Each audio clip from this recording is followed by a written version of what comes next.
ಒಬ್ಬ ತಾಯಿಯಾಗಿ ತನ್ನ ಮಗಳನ್ನೇ ಗುರುತಿಸಕ್ಕಾಗ್ಲಿಲ್ವಲ್ಲ. ಎಷ್ಟೆಲ್ಲ ಹೇಳಿದ್ಲವಳು.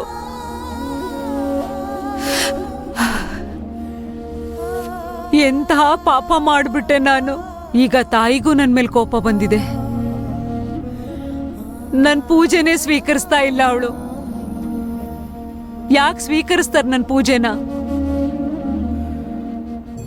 ನಾನು ಅವ್ರ ಭಕ್ತಳ ಮೇಲೆ ಅಷ್ಟು ಕೆಟ್ಟದಾಗಿ ನಡ್ಕೊಂಡಿದ್ದೀನಲ್ಲ. ನಿಜ ಹೇಳ್ತಾ ಇದ್ದಾಳೆ ಈ ಹುಡುಗಿ. ಇವಳು ನಮ್ಮ ವೈನಿಧಿ ಅಲ್ಲ, ಯಾವುದೋ ಒಂದು ಪಿಶಾಚಿ. ನಾನು ಅವ್ರ ಮಗಳ ಜೊತೆಗೆ ತುಂಬಾನೇ ತಪ್ಪಾಗಿ ನಡ್ಕೊಂಡಿದ್ದೀನಿ. ನಾನು ನನ್ನ ವೈನಿಧಿ ಜೊತೆಗೆ ತುಂಬಾ ತಪ್ಪಾಗಿ ನಡ್ಕೊಂಡಿದ್ದೀನಿ. ತುಂಬಾ ತಪ್ಪು ಮಾಡ್ಬಿಟ್ಟಿದ್ದೀನಿ ನಾನು. ಅಕ್ಕ ನೆನ್ಪಿಸ್ಕೊತಿದ್ರ ಚಿಕ್ಕಿ? ಹಾ,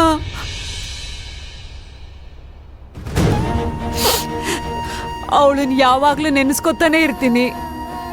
ಆದ್ರೆ ಇವತ್ತು ಈಗ ಮಾಡಿರೋ ಪಾಪಕ್ಕೆ ನನ್ನನ್ನು ನಾನೇ ದೂಷಿಸ್ಕೊತಾ ಇದ್ದೀನಿ ಕಂದ.